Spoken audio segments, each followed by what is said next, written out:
નમસ્કાર વિદ્યાર્થી મિત્રો, તપોન ગ્રુપ ઓફ સ્કૂલ સંચાલિત આપણી યુટ્યુબ ચેનલ તપોન સાયન્સ એકેડમીમાં હું શિલ્પા મેમ આપ સર્વે વિદ્યાર્થીઓનું હાર્દિક સ્વાગત કરું છું.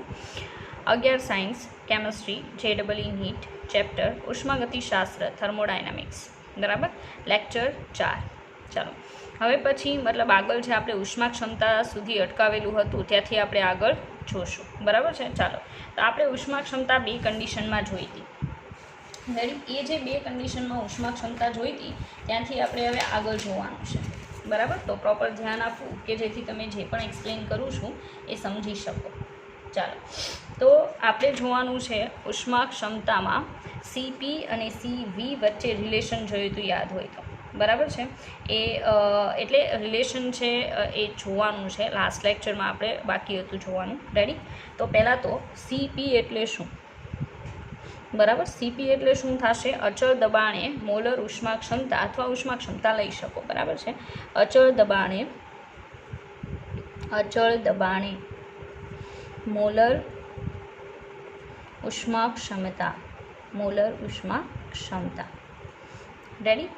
અને આ CP એટલે શું લખી શકાય? તો મેં લાસ્ટ ટાઈમ તમને એક્સપ્લેન કર્યું હતું કે CP ઇઝ ઇક્વલ ટુ શું થશે? DQ divided by N into શું થશે?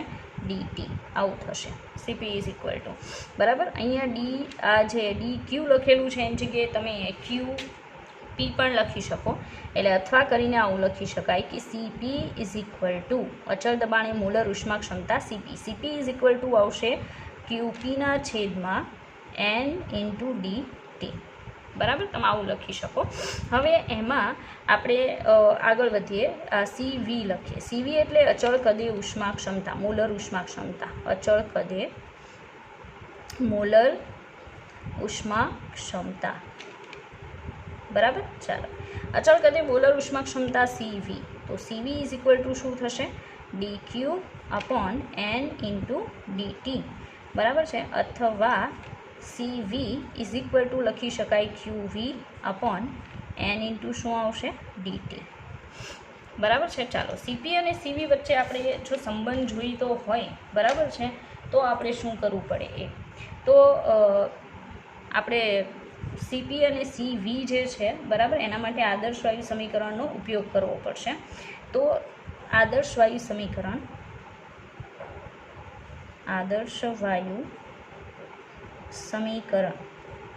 ચાલો, આદર્શ વાયુ સમીકરણ નોર્મલી તમને ખ્યાલ છે કે PV ઇઝ ઇક્વલ ટુ શું થશે? nRT. PV is equal to શું થાય? nRT. રેડી? હવે આ જે સમીકરણ છે ને આપણે એનું ડિફરન્સ લઈએ, બરાબર છે. હવે ડિફરન્સ લઈએ તો શું થશે? પ્રોપર ધ્યાન આપવું.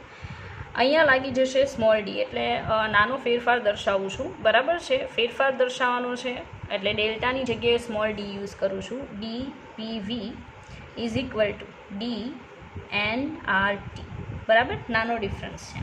હવે ડિફરન્સ જે છે એ આપણે અંદર એડ કરીએ તો DPV is equal two DNRT થશે ને. હવે થોડું આગળ વધીએ. આપણી પાસે યાદ હોય તો એક ઇક્વેશન હતું એન્થાલ્પી, બરાબર છે. આ તો આપણે ધ્યાનમાં રાખવાનું જ છે. સમીકરણ નંબર 1, બરાબર. હવે આપણે લઈએ H ઇઝ ઇક્વલ ટુ શું હતું? U પ્લસ PV હતું, યાદ હોય તો, બરાબર છે. U plus PV. આને પણ આપણે સ્મોલ h લગાવીએ તો DH is equal two DU plus DPV, બરાબર. તમે સમજી શકો શું કરેલું છે એ. હવે શું કરવાનું થશે? તો આ DPV જે છે એને આપણે કરતા બનાવીએ. DPVને કરતા બનાવીએ તો માટે જો હું DPVને કરતા બનાવું તો DU છે અહીંયા માઇનસમાં આવશે. માટે DPV is equal two DH minus શું આવશે? DU, બરાબર. DH માઇનસ શું આવશે? DU આવશે. ઓકે. તો આ જે ઇક્વેશન છે એમાં આ ઇક્વેશન નંબર જે 2 મળે છે એ પ્રાઇઝ આપણે એડ કરીએ તો સમીકરણ 1માં સમીકરણ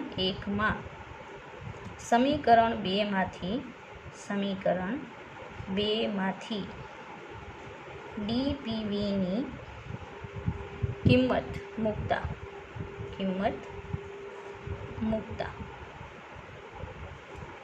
બરાબર. તો આપણે એની જો કિંમત મૂકીએ તો શું થશે? આગળ વધીએ તો આપણી પાસે ઇક્વેશન હતું ડીપીવી ઇઝ ઇક્વલ ટુ ડીએનઆરટી. તમે જોઈ શકો એમાં ડીપીવીની જગ્યાએ મૂકવાનું છે ડીએચ માઇનસ ડીયુ. તો આપણે અહીંયા લખીએ DH minus DU is equal to DNRT. બરાબર છે. ચાલો હવે આપણે શું કરવાના છીએ એ તો આ ડીએચ એઝ ઇટ ઇઝ રાખીએ, ડીયુને આ સાઈડ લઈ જઈએ. બરાબર, તો શું થશે DH is equal to DU plus DNRT. બરાબર, આવું આપણે લખી શકીએ. હવે કન્ડિશન શું છે તો આપણે જરા ઉપર આગળ જોઈએ. આપણે જે કામ કર્યું હમણાં થોડી વાર પહેલાં કે આજે લખાણ કર્યું છે ને એમાં ક્યુપી એટલે શું થાય ડીએચ થાય ને, ડીએચ અપોન શું થઈ જશે એન ઇન્ટુ ડીટી. આ તમે સમજી શકો, મેં લાસ્ટ ટાઈમ પણ એક્સપ્લેન કરેલું છે. એ જ રીતે ક્યુવીની જગ્યાએ તમે શું લખી શકો ડીયુ. ઓકે, આંતરિક ઉર્જાનો ડિફરન્સ. એન ઇન્ટુ શું લખાય ડીટી. હવે સીધી વાત છે કે આપણે આ ડીએચને કરતા બનાવવાનો છે. બરાબર, જો તમે ડીએચને કરતા બનાવશો તો શું લખાય CP into N into DT લખાય. બરાબર, તમે જોઈ શકો ડીએચને કરતા બનાવો તો આ બંને અહીંયા સીપી સાથે મલ્ટિપ્લિકેશનમાં, તો CP into N into DT લખાય. એ જ રીતે અહીંયા આ ડીયુને કરતાં બનાવશો તો સીવી ઇન્ટુ એન ઇન્ટુ ડીટી લખાય. બરાબર, અને એની જે પ્રાઇસીસ છે ડીએચ અને ડીયુની એ પ્રાઇસ આપણે આપણું અત્યારે જે સમીકરણ આવે છે એમાં એડ કરવાની છે. રેડી, તો ડીએચની જગ્યાએ તમે શું લખી શકશો CP into N into DT is equal to DU બરાબર શું લખાશે CV into N into DT plus DNRT. એમાં એન અને આર જે છે એ તો અચળ છે, એને બહાર કાઢીએ તો અહીંયા શું આવશે ડીટી. હવે તમે સમજી શકો આમાંથી કેટલીક વસ્તુ કેન્સલ થઈ શકે એમ છે, like N N N cancel થશે. એ જ રીતે ડીટી જે છે એ પણ કેન્સલ થઈ શકે ને. હવે તમને એમ થાય કે અહીંયા તો પ્લસ છે ને તેમ છતાંય કેમ કેન્સલ કર્યું, તો આ રીતે કે જો હું એન એઝ ઇટ ઇઝ રાખું તો એન કોમન નીકળશે, ડીટી કોમન નીકળશે. બરાબર છે, અહીંયા સીપી ઇન્ટુ ડીટી. બરાબર, એન કેમ કેન્સલ થયો એ ખબર પડવી જોઈએ, એન કોમન નીકળશે, અહીંયા ઉડી જશે.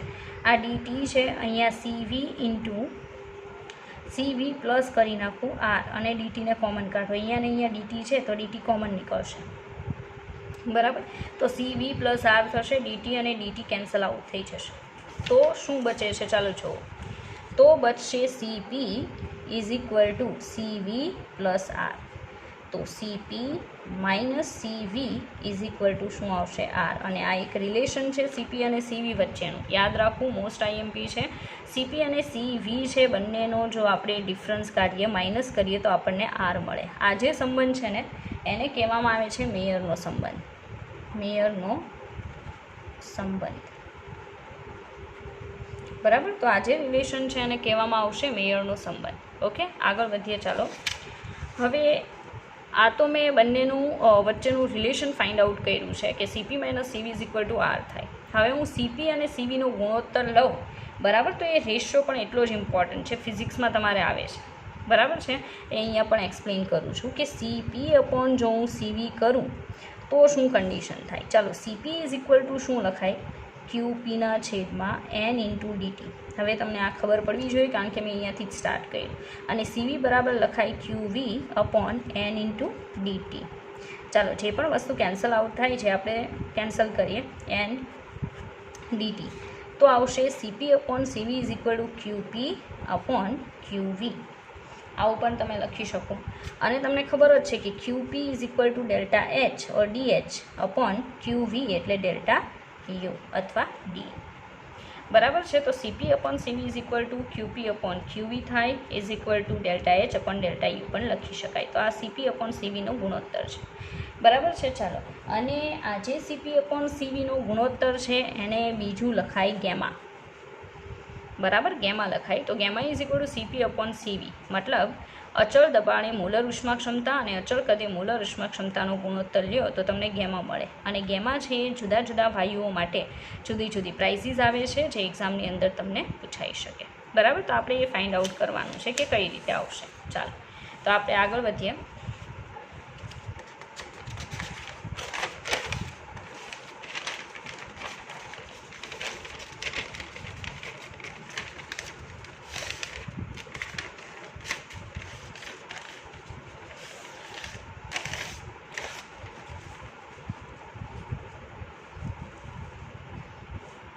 ચાલો, તો આપણે CV ને શું કહેવાય, બરાબર છે, એ ડિગ્રી ઓફ ફ્રીડમ કહેવાય. આ તમારે ફિઝિક્સમાં એવું હશે.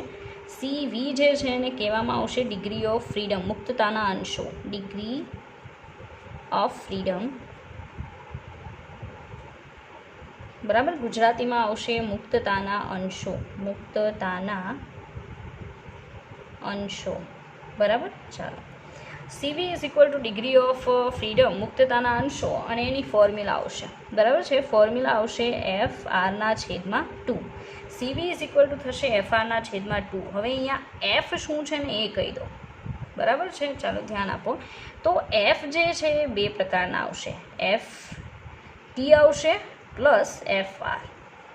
T ફોર ટ્રાન્ઝિશન, ટ્રાન્ઝિશન માટે, સ્થળાંતરણ માટે, transition. T for transition, R for rotation, બરાબર છે. અહીંયા લખી દઉં છું સ્થળાંતરણ, અને રોટેશન એટલે શું આવશે, ભ્રમણ. રેડી. તો CV is equal to degree of freedom, જેની ફોર્મ્યુલા છે FR/2, બરાબર, મુક્તતાના અંશો. ફિઝિક્સમાં મેં કીધું એમ આવે છે, અને JEE વાળા માટે પણ એટલું જ ઇમ્પોર્ટન્ટ છે, ઇનકેસ નીટમાં પણ આવી શકે, બરાબર છે. ચાલો, હવે બીજી બાબત એ છે કે આ CV જે છે એ અલગ અલગ વાયુઓ માટે આપણે અલગ અલગ ફાઇન્ડ આઉટ કરી શકીએ, અને એની મદદથી આપણને ગેમા મળી શકે, CP/CV મળી શકે, બરાબર. ચાલો જોઈએ. ફર્સ્ટ આપણે જોશું એક પરમાણ્વીય વાયુ માટે, એક પરમાણ્વીય વાયુઓ માટે. રેડી. તો એક પરમાણ્વીય વાયુઓ જે છે એમાં argon, helium, neon, krypton, xenon, radon. આ એક પરમાણ્વીય એટલા માટે કારણ કે તમે જ્યારે પણ લખો ત્યારે એનો એક પરમાણુ એક અણુ બરાબર ગણાય છે. તમે જોઈ શકો નીચે બગડો તગડો એવું કંઈ લખેલું નથી. પણ મારે ઓક્સિજન લખવું હોય તો શું લખવું પડે, O2 લખવું પડે. તો તમે સમજી શકો એ એક પરમાણ્વીય નહીં પણ દ્વિપરમાણ્વીય અણુ છે, બરાબર. તો અત્યારે કન્ડિશન એવી છે કે મેં એક પરમાણ્વીય વાયુઓ લીધેલા છે, એના માટે આપણને ગેમા કેટલો મળશે ને એ આપણે જોવાનું છે, બરાબર. ચાલો જોઈએ. તો ગેમા ફાઇન્ડ આઉટ કરવા માટે પહેલાં CV ફાઇન્ડ કરવું પડે. ચાલો, CV ઇઝ ઇક્વલ ટુ શું છે, FR/2 છે, બરાબર છે. એમાં આ Fની પ્રાઇઝ આપણે ગોતવી પડે, બરાબર. Fની પ્રાઇઝ એટલે F is equal two FT plus શું કરવું પડે, FR, બરાબર. હવે FT એટલે સ્થળાંતરણ શોધવું પડે. ચાલો, એક પરમાણ્વીય વાયુમાં માનો કે મેં આર્ગોન છે એનો પરમાણુ લીધો, બરાબર. સ્થળાંતરણ અક્ષવાઇઝ શોધવાનું હોય, આ X, આ Y અને આ Z. હવે હરખાઈ સાંભળજો. આર્ગોન છે, બરાબર, એ આર્ગોન X અક્ષની ડાયરેક્શનમાં, Y અક્ષની ડાયરેક્શનમાં, Z અક્ષની ડાયરેક્શનમાં, બધી ડાયરેક્શનમાં ગતિ કરવા માટે સક્ષમ છે. તો એનું FT જે છે સ્થળાંતરણ કેટલું આવશે, 3, કારણ કે એ 3 દિશામાં સ્થળાંતરણ કરી શકે છે.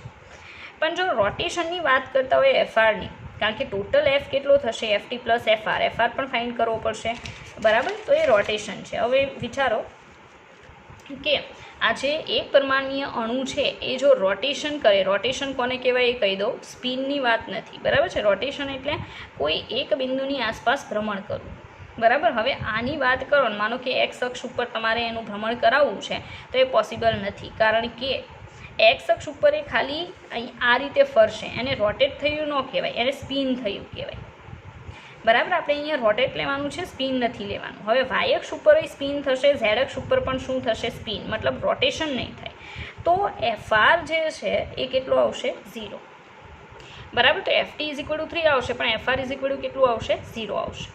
રેડી. ચાલો, તો અહીંયા આપણને CV જે મળે છે કેટલો મળશે, તો CV is equal two F કેટલો આવે છે આપણો, 3R/માં કેટલા આવશે, 2. રેડી. હવે આપણે CP મેળવીએ. ચાલો, તો CP ઇઝ ઇક્વલ ટુ શું આવે, તો હમણાં સંબંધ જોયો હતો કે CP - CV is equal two R, યાદ હોય તો, બરાબર. તો આપણે CPને કરતાં બનાવીએ તો શું આવશે, CV પ્લસ R આવશે. ચાલો, CV કેટલો આવે છે, 3R/2 પ્લસ R થશે, બરાબર છે. તો ટોટલ 5R અપોન કેટલા આવશે, 2, કોના બરાબર, CP બરાબર. હવે આપણે ગેમા એટલે CP અપોન શું કરવાનું, CV. તો gamma is equal to CP upon શું આવશે, CV. રેડી? ઓકે, ચાલો CP કેટલા આવ્યા આપણા 5r/2 અને CV કેટલા આવે છે તો 3r/2. આ 2r કેન્સલ, તો 5/, કેટલા આવશે 3, અને 5/3 જે છે એ તમે કેલ્સીમાં કાઢશો તો તમારો આન્સર આવશે કંઈક 1.66.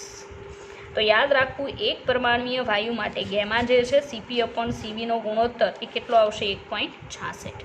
બરાબર? તો કોઈ પણ એક પરમાણ્વીય વાયુ માટે તમને ગેમા 1.66 જેટલો જોવા મળશે.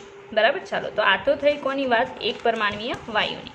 હવે પછી આપણે જે જોવાના છે એ આવશે દ્વિપરમાણ્વીય વાયુ માટે. ઓકે, ચાલો.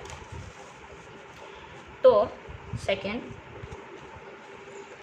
નંબરનું આવશે દ્વિપરમાણ્વીય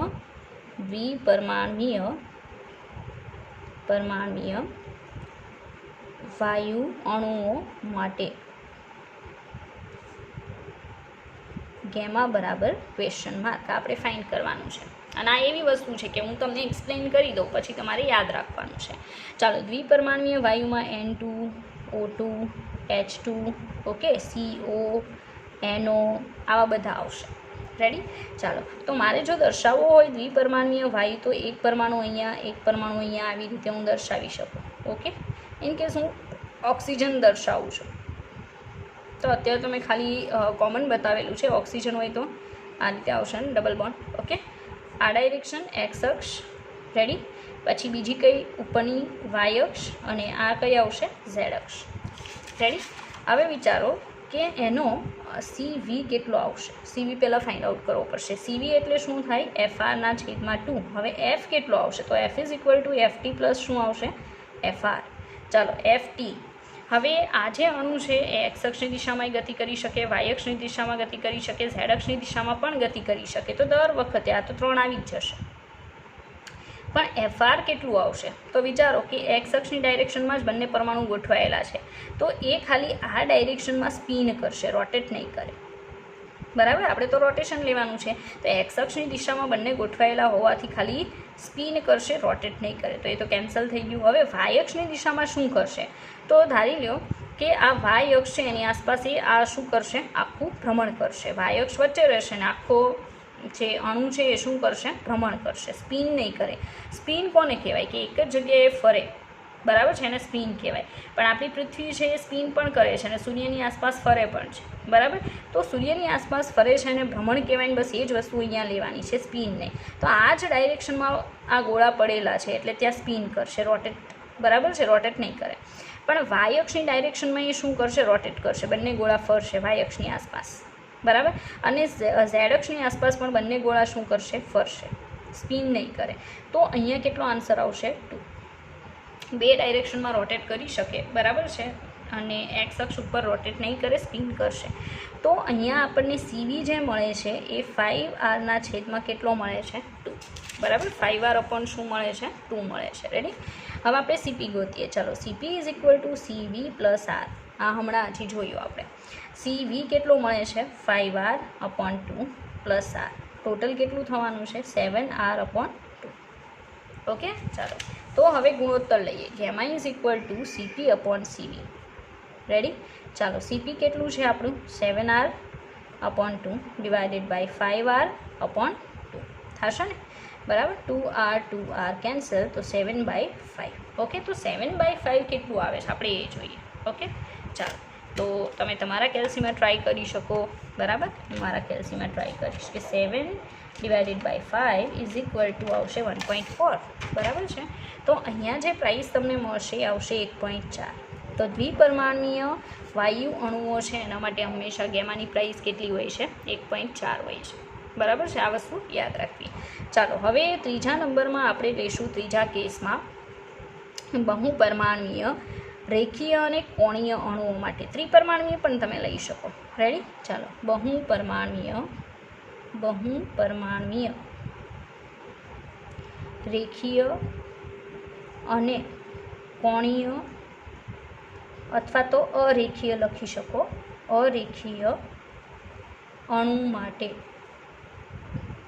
ગેમા બરાબર ક્વેશ્ચનમાં. તો અહીંયા તમારી પાસે પાછા બે કેસ બને છે. રેખીય અણુ હોય તો પણ આન્સર જુદો આવશે ગેમાનો, અને જો કોણીય અણુ હોય કે બીજો કોઈ શેપ ધરાવતો હોય તો પણ જુદો આવશે. અત્યારે ત્રિપરમાણ્વીય ત્રિપરમાણ્યના કેસમાં આપણે જોવાના છીએ, બરાબર. તો હું ફર્સ્ટ કેસ લઉં કે માનો કે રેખીય અણુ છે, બરાબર. રેખીય અણુ જે છે એમાં સારું એવું એક્ઝામ્પલ છે CO2. તમને ખબર જ છે કે C double bond O double bond O આ રેખીય અણુ થઈ ગયો, બરાબર છે. તો રેખીય ત્રિપરમાણ્વીય કે બહુપરમાણ્વીય અણુ હોય, વાયુમય અણુ, તો એના માટે ગેમા કેટલું આવશે? રેડી? ચાલો, તો હું અહીંયા એક્ઝામ્પલ લખું. C double bond O double bond O, આ કઈ અક્ષ આવશે? Y, આ આવશે X અને આ આવશે Z.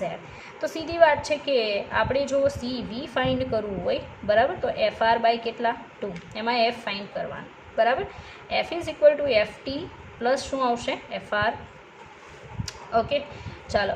FT તો 3 જ આવશે કારણ કે એ બધી ડાયરેક્શનમાં જઈ શકશે એટલે 3 પ્લસ FR. હવે રોટેશનની વાત કરો, બરાબર છે, તો એ કઈ અક્ષ ઉપર રોટેટ કરશે અને કઈ અક્ષ ઉપર રોટેટ નહીં કરે, બરાબર, એ મેઇન વસ્તુ છે. તો વિચારો કે કેટલી અક્ષ ઉપર એ રોટેટ કરી શકશે, બરાબર. ચાલો, તો તમે સમજી શકો કે એ કેટલી 2 અક્ષ ઉપર રોટેટ કરશે કારણ કે આ અક્ષ ઉપર તો એ પોતે છે તો સ્પિન કરશે, બરાબર. સ્પિન ધ્યાનમાં લેવાનું નથી, બરાબર છે. પણ શું થશે કે એ વાય અક્ષની આસપાસ ભ્રમણ કરશે અને ઝેડ અક્ષની આસપાસ ભ્રમણ કરશે. તો FR કેટલું આવશે? 2. ટોટલ કેટલા થવાના છે? 5, બરાબર છે. ચાલો આગળ વધીએ. તો અહીંયા આપણો આન્સર છે એ સેમ દ્વિપરમાણ્વીય અણુ જેવો આવે, બરાબર. એ તમે સમજી શકો, તેમ છતાંય આપણે જોઈએ. ચાલો, તો અહીંયા આપણને જે મળશે CV ઇઝ ઇક્વલ ટુ કેટલા મળશે? 5R બાય 2, બરાબર. તો CP કેટલા આવશે? 7R અપોન 2 આવશે. ચાલો, gamma is equal to CP upon CV is equal to 7R upon 2 divided by 5R upon 2. ચાલો, R 2R કેન્સલ, તો 7 બાય 5 ઇઝ ઇક્વલ ટુ આવશે 1.4. તો આ યાદ રાખવું તમારે, બરાબર છે, કે બહુપરમાણ્વીય રેખીય અણુ જ્યારે હોય વાયુમય, તો એનો જે ગેમા છે એ કેટલો આવશે? 1.4 આવશે. ચાલો આગળ વધીએ. સેકન્ડ કેસ લઈએ કે ત્રિપરમાણ્વીય અથવા તો બહુપરમાણ્વીય જે અરેખીય અણુ છે એના માટે ગેમા કેટલો હોઈ શકે? એક્ઝામ્પલ બહુ સારું છે, આપણી પાસે SO2, 3 પરમાણુ થઈ ગયા ને. SO2 એટલે તમે આમ લખી શકો, S double bond O double bond O. Ready? આની અહીંયા X અક્ષ, આ આવશે Y અક્ષ, ઓકે, અને આ આવશે Z અક્ષ, ઓકે. ચાલો, તો આનો CV બરાબર FR/2, ઓકે. ચાલો, હવે F જે છે એમાં FR પ્લસ FT આવશે ને. ચાલો, FT તો 3 જ આવશે, એ તો ફાઇનલ છે કારણ કે એ બધી ડાયરેક્શનમાં જઈ શકશે. પણ FR જે છે રોટેશન, બરાબર છે, રોટેશન કેટલું આવશે? તો તમે સમજી શકો કે એ બધી ડાયરેક્શનમાં રોટેટ કરી શકશે કારણ કે રેખીય હોય તો સ્પિન કરે ને. અત્યારે તો રેખીય નથી, કોણીય છે, બરાબર. તો X અક્ષની આસપાસ પણ ભ્રમણ કરશે, Y અક્ષની આસપાસ પણ ભ્રમણ કરશે, Z અક્ષની આસપાસ પણ ભ્રમણ કરશે. તો FR કેટલા આવશે? 3. ચાલો, ટોટલ કેટલા થવાના છે? 6, બરાબર. તો આ તમે બહુ સારી રીતે સમજી શકો કે મેં અહીંયા શું દર્શાવેલું છે, ઓકે. અને હવે આપણે આગળ વધીએ. ચાલો આગળ વધીએ. તો આપણને ખબર છે કે CV ઇઝ ઇક્વલ ટુ આવશે 6R બાય 2, ઓકે. તો આપણે CP ફાઇન્ડ કરીએ તો CP is equal to CV plus R થશે મેયરના સંબંધ પરથી, ઓકે. તો 6R divided by 2 plus R is equal to 8R divided by 2, okay. હવે આપણે ગેમા ફાઇન્ડ કરીએ. ચાલો, તો ગેમા ઇઝ ઇક્વલ ટુ શું આવવાનું છે? CP upon CV is equal to 8R by 2 divided by શું આવશે? 6R by 2. તો 2R cancelled, 8 upon 6 is equal to આવશે 1.333 something. Gamma is equal to આવશે 1.33. તો તમે સમજી શકો કે બહુપરમાણ્વીય અરેખીય અણુ માટે ગેમાની પ્રાઇસ કેટલી આવશે? 1.33, બરાબર. તો આ તમને જે પણ એક્સપ્લેન કર્યું એ તમારે બહુ સારી રીતે યાદ રાખવાનું છે કારણ કે આ એક્ઝામની અંદર તમને પૂછાઈ શકે કે આટલા પરમાણ્વીય અણુ જે છે એના માટે તમને ગેમાની પ્રાઇસ કેટલી મળી શકે, બરાબર છે. ચાલો, તો આમાં તમને કોઈ ડાઉટ હોવો જોઈએ નહીં. રેડી? ચાલો આગળ વધીએ. આપણે એક નવો ટૉપિક સ્ટાર્ટ કરીએ. કોઈ ચક્રીય પ્રક્રિયા માટે જે પણ ચેન્જીસ આવે છે વોલ્યુમમાં, પ્રેશરમાં, બરાબર છે, એન્થાલ્પીમાં, એ કેવા હોઈ શકે, બરાબર, એને લઈને પણ MCQ પૂછાઈ શકે. તો આપણે અત્યારે એના પર કોન્સન્ટ્રેટ કરીએ. તો આપણે કહીશું કોઈ ચક્રીય પ્રક્રિયા માટે, કોઈ ચક્રીય પ્રક્રિયા માટે, રેડી? આપણે ગ્રાફ બનાવીએ. ગ્રાફ જે છે એમાં આવશે પી વર્સિસ વીનો ગ્રાફ. આ જે છે આવશે પી અને આવશે વી, બરાબર. પી વર્સિસ વીનો ગ્રાફ અહીંયા આપણે આ રીતે દર્શાવીએ. આજે મેં દર્શાવ્યું ચક્રીય પ્રક્રિયા છે. આ જે છે એ છે આપણી અવસ્થા 1, જે પણ પ્રણાલી છે એની ફર્સ્ટ અવસ્થા, એમાંથી એ અવસ્થા 2માં જશે, બરાબર. ફરી પાછી ક્યાં આવી જશે? અવસ્થા 1માં. તો સીધી વાત છે કે વોલ્યુમ પહેલાં હતું એટલું ને એટલું જ આવશે અને પ્રેશર પણ પહેલાં હતું એટલું ને એટલું આવશે, કારણ કે શું થાય છે કે ચક્રીય પ્રક્રિયા થાય છે. આખી સાયકલ ફરીને હતી એની અવસ્થામાં જે પણ પ્રણાલી છે બેક કરે છે. તો સીધી વાત છે કે એનું પ્રેશર વોલ્યુમમાં કોઈ ચેન્જીસ આવવાના નથી, બરાબર છે. તો સાયક્લિક પ્રોસેસ છે, અહીંયા લખેલું છે કે ચક્રીય પ્રક્રિયા માટે, બરાબર. તો હું અવસ્થા 1માં રહેલી જે પ્રણાલી છે એને પ્રક્રમ કરાવીને અવસ્થા 2માં લઈ જઈને ફરી પાછી અવસ્થા 1માં લાવું છું, તો એ દરમિયાન કેવા ચેન્જીસ આવશે, બરાબર, એ જોવાનું છે. ચાલો તો આપણે જોઈએ આગળ. ચાલો આપણે એમ કહીશું કે પ્રણાલીમાં ફેરફારો થઈ ફરી મૂળ અવસ્થા પ્રાપ્ત થાય છે. પ્રણાલીમાં ફેરફારો થઈ ફરી મૂળ અવસ્થા પ્રાપ્ત થાય છે. પ્રણાલીમાં ફેરફારો થઈ ફરી મૂળ અવસ્થા પ્રાપ્ત થાય છે,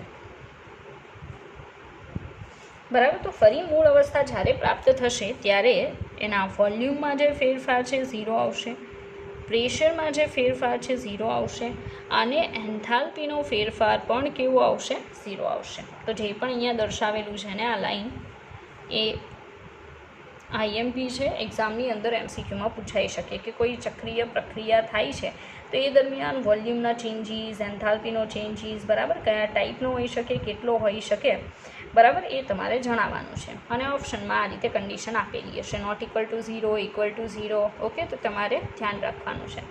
ચાલો આગળ વધીએ. આગળ અગત્યની બાબત કે આદર્શ વાયુ માટે સમતાપી વિસ્તરણથી થતું કાર્ય. આદર્શ વાયુ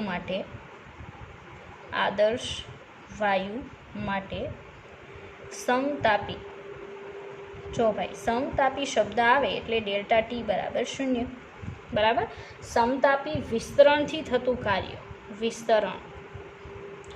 વિસ્તરણ એટલે શું? તો વાયુ જે છે એ ફેલાય, વિસ્તરાય, બરાબર છે. તો એ વિસ્તરણથી થતું કાર્ય. હવે આમાં હું જે કહું એ તમારે ડાયરેક્ટલી યાદ જ રાખવાનું છે, બરાબર છે. એના બેઝ ઉપર તમને એમસીક્યુ દાખલા ટાઈપના પૂછાશે, બરાબર. તો પહેલાં તો આદર્શ વાયુ માટે સમતાપી એટલે delta T is equal to 0ની કન્ડિશનમાં વિસ્તરણથી થતું કાર્ય, મતલબ વાયુ જે છે એના પરનું પ્રેશર તમે ઓછું કરશો તો સીધી વાત છે એ ફેલાશે, અને એ ફેલાય જે છે એને વિસ્તરણ થયું કહેવાય. તો હવે એ ફેલાય છે તો એ દરમિયાન કોઈ કાર્ય થતું હશે, પણ એમાં બે શરત છે, બરાબર છે. તો તમારે રકમ પ્રોપર વાંચવી પડશે ને પછી તમે જે તે ઇક્વેશન યુઝ કરવા માટે સક્ષમ બનશો, બરાબર. ચાલો તો આદર્શ વાયુ માટે સમતાપી delta T is equal to 0ની કન્ડિશનમાં જો વિસ્તરણ થાય તો એ દરમિયાન કેટલું કાર્ય થશે એના માટે પહેલાં તો બે કન્ડિશન. ઓકે, ચાલો ફર્સ્ટ જે છે એ અપ્રતિવર્તી સમતાપી વિસ્તરણ. અપ્રતિવર્તી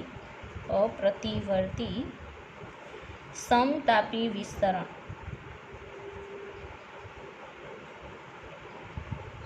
ચાલો અપ્રતિવર્તી સમતાપી વિસ્તરણ અને પ્રતિવર્તી સમતાપી વિસ્તરણ.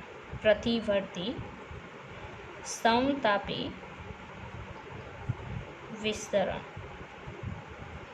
રેડી? બે કન્ડિશન બનશે, એક તો ઇરિવર્સિબલ અને બીજી બનશે રિવર્સિબલ, બરાબર. તો અપ્રતિવર્તી સમતાપી વિસ્તરણ અને પ્રતિવર્તી સમતાપી વિસ્તરણ, એ બંનેની કન્ડિશનમાં જે કાર્ય થાય બંનેના ઇક્વેશન જુદા જુદા છે, બરાબર છે. જો અપ્રતિવર્તી સમતાપી વિસ્તરણ થતું હોય ત્યારે જે કાર્ય થાય એને કહેવાય W is equal to minus P external.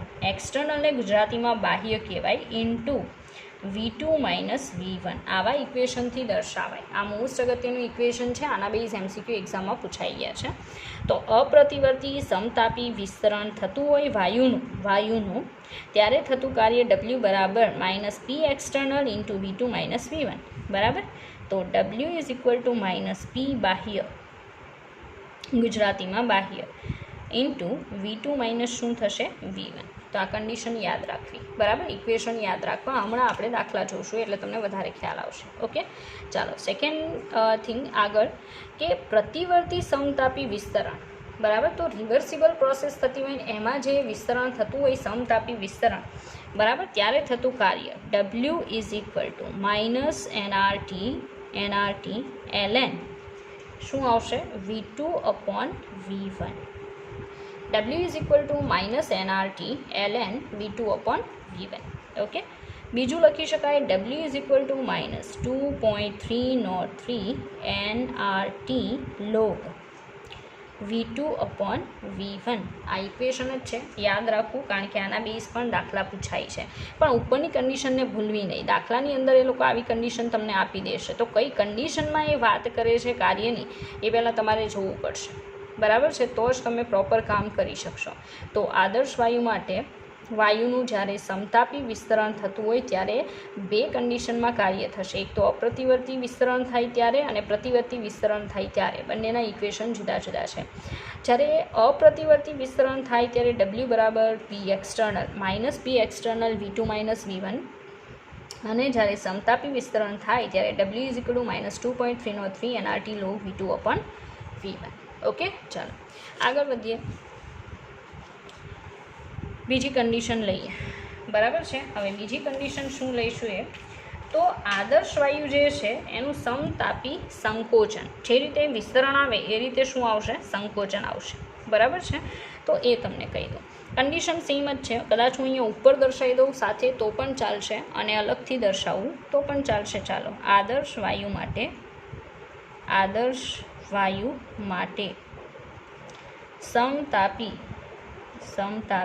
સમતાપી એટલે delta T is equal to 0. વિસ્તરણની જગ્યાએ શું લેવાનું છે,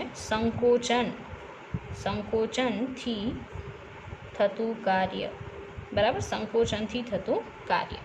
રેડી, આમાં પણ સેમ કન્ડિશન આવશે, બે જ કન્ડિશન આવશે. એક આવશે અપ્રતિવર્તી સમતાપી સંકોચન, અપ્રતિવર્તી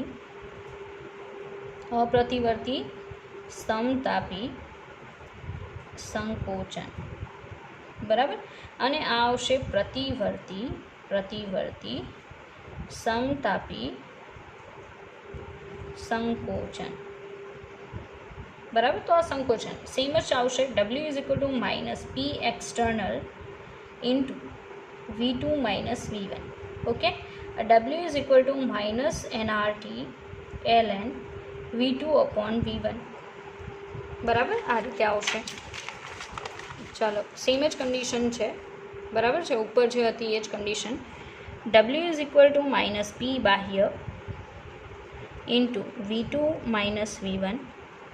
W is equal to minus 2.303 nRT log V2 upon V1.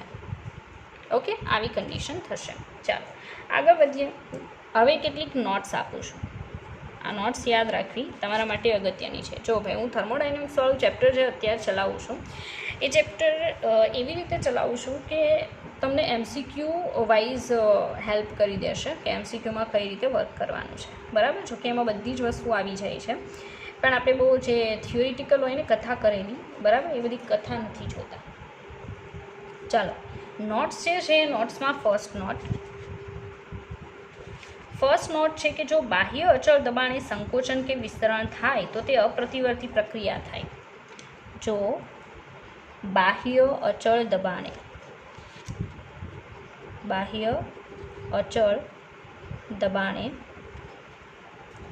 સંકોચન કે વિસ્તરણ થાય,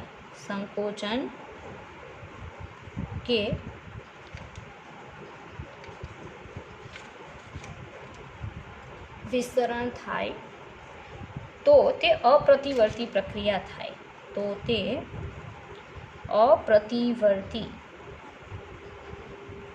પ્રક્રિયા થાય. રેડી, આ શબ્દ છે અપ્રતિવર્તી પ્રક્રિયા થાય. ઓકે, ચાલો આગળ બીજી નોટ.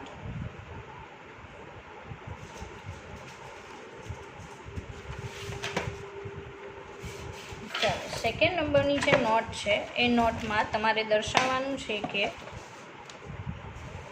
જો અચાનકથી ફેરફાર થાય તો પણ અપ્રતિવર્તી પ્રક્રિયા થાય. સેકન્ડ નોટ, જો અચાનકથી ફેરફાર થાય, અચાનકથી ફેરફાર થાય તો પણ અપ્રતિવર્તી પ્રક્રિયા થાય, અપ્રતિવર્તી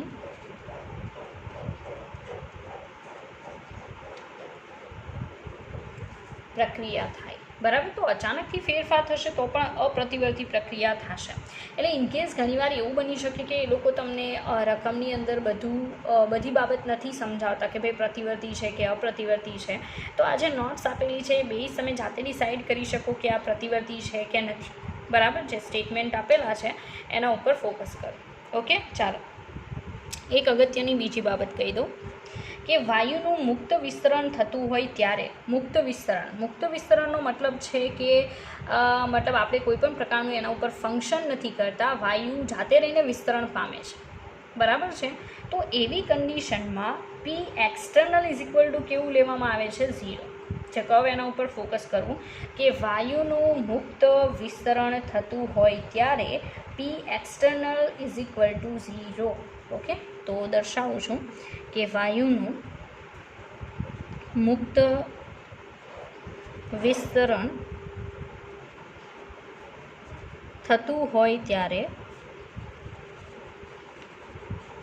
વાયુ છે તેનું મુક્ત વિસ્તરણ થતું હોય ત્યારે પી એક્સટર્નલ ઇઝ ઇક્વલ ટુ 0. મતલબ કે બાહ્ય કોઈ પણ પ્રકારનું પ્રેશર નથી લાગતું, આપણે કોઈ ફંક્શન નથી કરવાનું, પ્રેશર લગાવવાનું પણ નથી. બરાબર. પ્રેશર ઘટાડવાનું પણ નથી, કાંઈ જ નહીં. તો P external is equal to 0 છે. ઓકે, તો એવી કન્ડિશનમાં તમારે જો ડેલ્ટા ડબલ્યુની વાત કરવી હોય અથવા ડબલ્યુ, જો બંને લઈ શકો કોઈ પણ કન્ડિશનમાં, delta W or W is equal to શું થવાનું છે? Minus P external into delta V. તો પી એક્સટર્નલ 0 હશે તો થતું કાર્ય શું થઈ જશે? 0. Work done is equal to 0. તમે કોઈ બાહ્ય કાર્ય કરતા નથી તો કાર્ય તો 0 જ આવવાનું છે. સીધી વાત છે. બરાબર છે. તો આ કઈ કન્ડિશનમાં? જ્યારે વાયુનું કેવું વિસ્તરણ થતું હોય? મુક્ત વિસ્તરણ થતું હોય ત્યારે. બીજી એક બહુ ઇમ્પોર્ટન્ટ બાબત કહી દઉં કે પ્રક્રિયામાં ઉષ્માનો કોઈ વિનિમય થતો નથી. જ્યારે વાયુનું મુક્ત વિસ્તરણ થાય ત્યારે પ્રક્રિયામાં ઉષ્માનો કોઈ વિનિમય થતો નથી. એટલે ડેલ્ટા ક્યુ કે ક્યુ ઇઝ ઇક્વલ ટુ શું થઈ જશે? 0. તો અહીંયા એ પણ સ્ટેટમેન્ટ દર્શાવી દઉં કે પ્રક્રિયા દરમિયાન કઈ પ્રક્રિયાની વાત થાય છે? તો જો અહીંયા દર્શાવેલી છે વાયુનું મુક્ત વિસ્તરણ. બરાબર. તો એ પ્રક્રિયા દરમિયાન ઉષ્માનો કોઈ જ વિનિમય થતો નથી. કોઈ જ વિનિમય થતો નથી. બરાબર. અને કોઈ જ વિનિમય થતો નથી માટે શું કહી શકાય? Q or D Q is equal to 0. બરાબર. ઉષ્માનો કોઈ વિનિમય જ નથી થવાનો તો ક્યુ કેટલું આવશે? 0 આવશે. બરાબર છે. ચાલો આગળ. અને બીજું અગત્યનું કે ત્યારે આંતરિક ઉર્જાનો ફેરફાર 0 આવશે અને ટેમ્પરેચરનો ફેરફાર પણ કેટલો આવશે? 0 આવશે. આ યાદ રાખવાનું છે કારણ કે એમસીક્યુમાં એ લોકો તમને આને લઈને ક્વેશ્ચન પૂછી શકે કે વાયુનું મુક્ત વિસ્તરણ થતું હોય, મતલબ પી એક્સટર્નલ 0 હોય તો work done is equal to 0, delta you is equal to 0, delta T is equal to 0 and Q or D Q is equal to 0. બરાબર છે. મતલબ બધી વસ્તુ અહીંયા આ કન્ડિશનમાં 0 થશે. બરાબર છે. તો એ વસ્તુ ધ્યાનમાં રાખવી. ચાલો બીજી એક અગત્યની નોટ્સ કહી દો. નોટ એવી છે કે વાયુનું અપ્રતિવર્તી કાર્ય એ પ્રતિવર્તી કાર્યથી વધારે હોય છે. મતલબ વાયુનું અપ્રતિવર્તી રીતે થતું વિસ્તરણ और संकोचन दरमियान थતું कार्य એ વાયુના प्रतिवर्ती विस्तरण और संकोचन दरमियान थता કાર્યથી કેવું આવશે? તો વધારે હોય છે. આ એક નોટ છે. ઇનકેસ કયું સ્ટેટમેન્ટ સાચું કયું સ્ટેટમેન્ટ ખોટું એમાં તમને એ લોકો એક્ઝામમાં પૂછી શકે કે આ વિધાન જે છે એ સાચું છે કે ખોટું છે. બરાબર છે.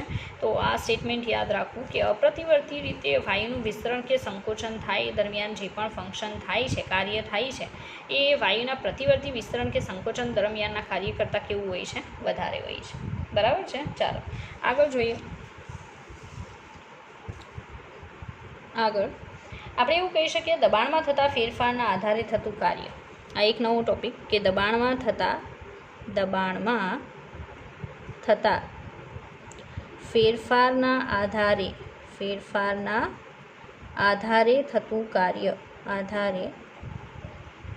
થતું કાર્ય. ઓકે, તો દબાણમાં જે પણ ફેરફાર થાય છે, જે રીતે આપણે વોલ્યુમમાં ચેન્જીસ જોતા હતા કે V2/V1 આવતું તે યાદ હોય તો W = -2.303 nRT log V2/V1. એમ જો આપણે પ્રેશરમાં ચેન્જીસના બેઝ ઉપર વાયુ જે છે બરાબર છે એનું સંકોચન વિસ્તરણ એની બાબતમાં જો આપણે કાર્ય જોવું હોય દબાણમાં ફેરફારના આધારે તો કઈ રીતે જોઈ શકાય અને કયું ઇક્વેશન આવશે? ઓકે, ચાલો તો ઇક્વેશનમાં આવશે W = -nRT log P1 શું આવશે? P2. બરાબર છે. આને તમે બીજી કઈ રીતે લખી શકો તો W = -2.303 nRT log P1 શું આવશે? P2. બરાબર. તો આ ઇક્વેશન પણ મોસ્ટ IMP ઇક્વેશન છે. એના બેઝ પર તમને એક્ઝામમાં દાખલા પૂછાઈ શકે, MCQ પૂછાઈ શકે. બરાબર. તો દબાણમાં જે ફેરફાર થાય એ ફેરફારના બેઝ પર જો આપણે કાર્ય એક્સપ્લેન કરવું હોય તો એનું ઇક્વેશન શું આવશે? તો W = -nRT log P1/P2 લખી શકો. W = -2.303 nRT log P1/P2. Okay, ચાલો તો આ એક બાબત બહુ અગત્યની છે. ત્યાર પછી આગળ જોઈએ. આગળ આપણે જોવાનું છે કે ઘન અને પ્રવાહી પ્રણાલી માટે જો ભાઈ અત્યાર સુધી મેં જેટલી પણ વાત કરી છે ને એ તમે સમજી શકો મેં બધી વાયુ માટે વાત કરેલી છે, પણ હવે પછી જે વાત કરું છું ને એ ઘન અને પ્રવાહી માટે છે. તો આ પણ બહુ ઇમ્પોર્ટન્ટ છે. બરાબર છે. એવું કહી શકાય ઘન અને પ્રવાહી પ્રણાલી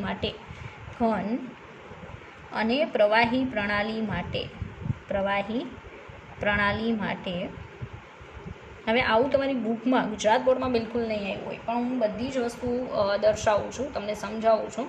બરાબર છે. તો આમાં બધું જ આવી જશે કે ઘન અને પ્રવાહી પ્રણાલી માટે જો થતું કાર્ય શોધવું હોય તો એનું ઇક્વેશન શું આવે? તો થતું કાર્ય W પણ લખી શકો, ΔW પણ લખી શકો. ઓકે, તો W or ΔW આવશે -P external ઇન્ટુ શું આવશે? તો V2 - V1 as it is equation છે, કોઈ ફેર નહીં પડે. બરાબર. હા, કાર્યનું ઇક્વેશન એઝ ઇટ ઇઝ આવશે -P external ઇન્ટુ ΔV. બરાબર. તો ઘન અને પ્રવાહી પ્રણાલી માટે પણ સેમ જ છે, કાર્યનું ઇક્વેશન સેમ છે -P external into ΔV. Okay, ચાલો તો આગળ જોઈએ. બીજું આગળ ઇનકેસ તમને ΔH પૂછે કે ભાઈ ઘન ઓર પ્રવાહી પ્રણાલી માટે ΔH ફાઇન્ડ આઉટ કરો તો એનું ઇક્વેશન જે પણ સમજાવું છું, જે પણ કહું છું, બરાબર છે, ડાયરેક્ટલી તમારે યાદ રાખવાનું છે કે ΔH આવશે ΔU plus P2 V2 minus P1 V1. આ ઇક્વેશનનો યુઝ કરવો તો તમારું ΔH મળી જશે. કઈ પ્રણાલી માટે? ઘન અને પ્રવાહી પ્રણાલી માટે, ગેસિયસ નહીં. બરાબર છે. ગેસિયસ પ્રણાલી માટે બહુ બધા ઇક્વેશન ΔH અને ΔUને લઈને આપણે જોઈ ગયા છે. યાદ હોય તો ΔH ΔU પ્લસ ΔNGRT યાદ હોય તો. બરાબર, ગેસિયસ માટે. પણ ઘન અને પ્રવાહી પ્રણાલીને લઈને વાત કરીને તમે ΔNG બતાવશો તો એ પ્રોપર નહીં આવે. બરાબર, એટલે ΔH ΔU plus P2 V2 minus P1 V1. Okay, આ ઇક્વેશનનો યુઝ કરવો તો તમને ઘન કે પ્રવાહી પ્રણાલી માટે ΔH ચોક્કસથી મળી જશે. ઓકે, ચાલો તો અહીંયા સુધી આપણે થિયોરિટિકલ પોર્શન જોવાનો હતો. હવે આપણે MCQ જોઈશું. ઓકે, જે આપણે અત્યાર સુધી કર્યું છે એના બેઝ આપણે MCQ જોઈશું. રેડી? ચાલો તો આપણે MCQ ઉપર કામ કરીએ. MCQ જે છે એમાં ફર્સ્ટ MCQ તમારી સામે છે. ઓકે, MCQ છે કે 25 ડિગ્રી સેન્ટીગ્રેડ તાપમાને 1 મોલ પ્રવાહી બેન્ઝીનની પ્રક્રિયા ઉષ્મા અચળ દબાણે આપેલી છે, આપણને આપી દીધેલી છે પ્રક્રિયા ઉષ્મા અચળ દબાણે, જેને શું લખાય? QP લખાય. યાદ હોય તો મેં એક્સપ્લેન કરેલું છે કે બધી વસ્તુ બહુ ઇમ્પોર્ટન્ટ છે, એ લોકો ડાયરેક્ટલી કોઈ વાત નહીં કરે, બરાબર છે, તો તમારે સમજવાની રહેશે કે આ રીતે છે, બરાબર. તો 25 ડિગ્રી સેન્ટીગ્રેડ તાપમાને 1 મોલ N=1 પ્રવાહી બેન્ઝીનની પ્રક્રિયા ઉષ્મા ΔH કહી શકો ઓર QP કહી શકો, અચળ દબાણે આપેલી છે. C6H6 liquid plus 7.5 O2 gas, એમાંથી 6 CO2 gas plus 3 moles of H2O liquid બને છે, બરાબર. એની QP ઓર ΔH માઇનસ 780,980 કેલરી આપેલી છે, બરાબર છે. તો કંઈક આપેલી છે 7,80,980 કેલરી, બરાબર, આટલી કેલરી આપેલી છે. તો અચળ કદે ઉષ્મા QV ΔU ક્વેશ્ચન માર્ક, આવો સવાલ પૂછેલો છે. એણે આવું કોઈ વસ્તુ નથી દર્શાવેલી રકમમાં, તો મેં દર્શાવેલું છે. એણે ખાલી કીધેલું છે તો અચળ કદે ઉષ્મા, અચળ કદે ઉષ્મા એટલે તમે શું લખો? QV લખો, અને QVને હંમેશા શું લખાય? ΔU લખાય, બરાબર છે. જો પ્રોપર ધ્યાન પહેલાં અગાઉના વિડીયો લેક્ચરમાં નહીં આપેલું હોય તો આપવું, બરાબર છે, કે જેથી તમે બધી વસ્તુને સમજી શકો, તમે MCQ સોલ્વ કરી શકો એવી રીતે તમને આ લેશન કરાવું છું, બરાબર છે. ચાલો, તો સીધી વાત છે કે ભાઈ આપણને QV એટલે કે ΔU પૂછેલું છે, તો પહેલાં તો આપણી પાસે જે છે એ લખીએ કે ΔH આપેલું છે. ચાલો, ΔH આપેલું છે 7,80,980 કેલરી, આટલું આપેલું છે, ઓકે, ΔH. હવે ΔU જોઈએ છે, ક્વેશ્ચન માર્ક છે આપણા માટે. તો આપણી પાસે ઇક્વેશન છે ને, ΔH ΔU plus ΔNGRT, okay, આવું કંઈક ઇક્વેશન આપણી પાસે છે, રેડી. ચાલો, તો ΔH જે છે એની પ્રાઇસ આપેલી છે, ΔU ફાઇન્ડ આઉટ કરવાનું છે, ΔN આપણે મેળવી લઈએ, રેડી. ચાલો, આર જે છે, આરની પ્રાઇસ કેલરીમાં કેટલી લેવાની? 2, ઓકે. ચાલો, હવે ΔUને કરતાં બનાવું તો આવશે ΔH માઇનસ ΔNGRT, ઓકે. ચાલો, પહેલાં તો ΔNG ફાઇન્ડ કરવું પડશે. હવે ΔNG મેં અગાઉ પણ સમજાવેલું છે કે સમેશન ઓફ એ ગેસિયસ નિપજોના મોલ, બરાબર છે, નિપજોના mole gaseous minus summation of પ્રક્રિયકો વાયુમય પ્રક્રિયકોના મોલ ગેસિયસ ફોર્મમાં, ઓકે. તો અહીંયા આપણે જોઈએ કે આપણા ઇક્વેશનમાં ગેસિયસ ફોર્મ કેટલાનું આપેલું છે. આ તો લિક્વિડ છે, આ ગેસિયસ છે, કેટલા મોલ છે? 6. આ નિપજો છે, તો પહેલાં નિપજોના 6 મોલ લેવા પડશે, ઓકે. આ ગેસિયસ છે, આ 7.5 મોલ છે, આ લિક્વિડ છે, તો આના તો નહીં લેવાના, તો પ્રક્રિયકના મોલ કેટલા છે? 7.5, રેડી. ચાલો, તો આપણે શું કરશું અહીંયા કે નિપજોના મોલ 6 હતા અને પ્રક્રિયકોના મોલ 7.5 હતા, વધશે કેટલા? -1.5. તો ΔNG જે છે એ આપણો માઇનસમાં આવે છે 1.5, રેડી. આપણે ઇક્વેશનમાં મૂકીએ. ચાલો, ΔU કેટલા? -7,80,980 માઇનસ, બરાબર, વચ્ચે માઇનસની સાઇન તો છે જ, પછી એ માઇનસ કર્યું, ΔNG -1.5 છે. R=2 લેવાના છે કારણ કે કેલરીમાં છે, ઓકે. એન્ડ આપણે 25 ડિગ્રી સેન્ટીગ્રેડ એટલે 298 કેલરી, ઓકે. ચાલો, તો આપણે મલ્ટીપ્લાય કરીએ પહેલાં -7,80,980, okay, minus plus 1.5 multiply 2 multiply 298, તો આખાનું મલ્ટિપ્લિકેશન કરવું પડશે, બરાબર છે. ચાલો, હું મારા કેલ્સીમાં ટ્રાય કરીશ, તમે તમારા કેલ્સીમાં ટ્રાય કરશો, ઓકે.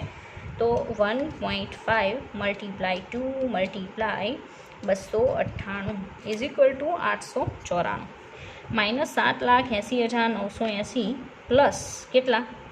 894, ઓકે. તો 894ને આગળનામાંથી માઇનસ કરવાના છે. ચાલો કરીએ. 7,80,980 માઇનસ 894, બરાબર. તો આન્સર આવશે 7,80,086 કેલરી, બરાબર. આનો આન્સર પણ કેલરીમાં નહીં પણ કેવો આવશે? માઇનસમાં આવશે. ΔU પણ આંતરિક ઉર્જા પણ કેવી આવશે? માઇનસમાં. રેડી? તો તમે જોઈ શકો કે કઈ રીતે આપણે દાખલો જે છે એ દાખલો અહીંયા જોઈએ છે, બરાબર છે? તો આપણે અહીંયા આપણો લેક્ચર જે છે એ લેક્ચરને અટકાવીશું. બાકીના જે MCQ છે હજી પણ અને એક્ઝામમાં પૂછાયેલા પણ કરાવીશું, બરાબર છે? તો એ આપણે નેક્સ્ટ વિડીયો લેક્ચરમાં જોઈશું. સેકન્ડ થિંગ કે જે પણ આજે કરાવ્યું છે, બરાબર છે, એ તમારે ફરીવાર રિફર કરવું, બરાબર, એને સમજવું. એટલું ડિફિકલ્ટ નથી, એમાં જે તમારે યાદ રાખવાનું છે મોસ્ટ ઓફ એ જ કરાવેલું છે, બરાબર છે, કે જે તમને MCQમાં હેલ્પ કરી દેશે, બરાબર. બાકી ગુજરાત બોર્ડની બુક જે છે એ તો તમારે રીડ કરવાની જ રહેશે. ચાલો મળીએ નેક્સ્ટ લેક્ચરમાં.